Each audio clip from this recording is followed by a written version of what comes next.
All right, so what's up, YouTube? Today we're going to be talking about the iPhone 6 and whether or not this is a good phone to get in 2025. So let's talk about the specs. So the iPhone 6 has a 4.7-inch display. We have an 8 megapixel camera, 1 gigabyte of RAM with the Apple A8 chip, and we have a 1810 milliamp battery. This phone was released in September of 2014, so this is around like close to 11 years old. And the latest software the iPhone 6 can run is iOS 12.5.7. So this phone is extremely outdated, and the long story short is this is a terrible phone to get in 2025 because of its software limitations and outdated hardware. There's not many apps that you could download and use. For an example, when you try to use YouTube, it'll tell you to go to the store to update it, but you won't be able to update it because it requires iOS 13 or more. So yeah, when you go to the App Store, you can't update the apps. See?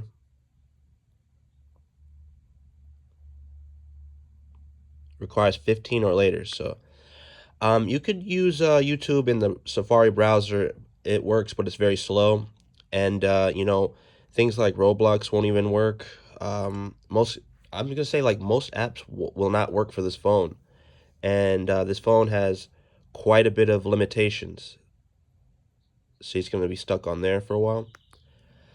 However, things that you can do with your iPhone 6 is, calling, texting still works. Light web browsing works. You can AirDrop with this device. Um, and let's talk about the camera. So, for a phone that's being nearly 11 years old, I am surprised that, let's see where our camera. This phone can capture image quality at 1080p HD at 60 FPS, which is somewhat decent and usable, surprisingly for how old the phone is. So let's go right there. You see? It's like pretty smooth.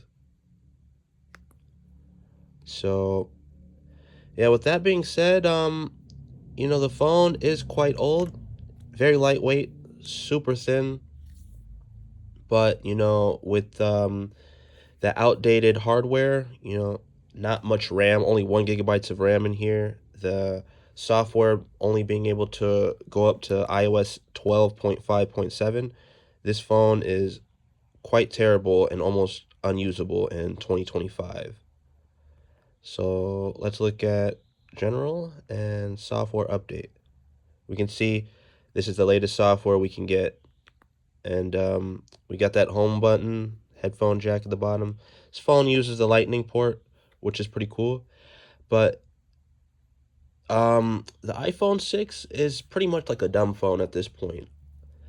I If you want a cheap iPhone 6, I really wouldn't recommend buying this, but you could possibly find this for like around 20 or 30 bucks.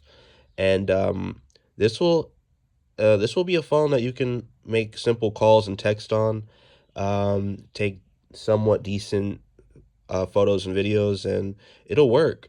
But other than that, you're gonna have software limitations, and you won't be able to download many apps or update them. So, and the battery life is really bad. So, if anything, I recommend getting the iPhone SE 2020 if you like this style of phone, because the iPhone SE 2020 has the latest software and a better camera, and it has just a lot more overall features and better performance than this phone would have. So, with that being said, let me know what you guys think in the comments, whether or not you've used the iPhone 6 in the past or currently still using it, and whether or not you think it's worth it to get in 2025. Thank you all for watching. Stay tuned for the next video. Peace.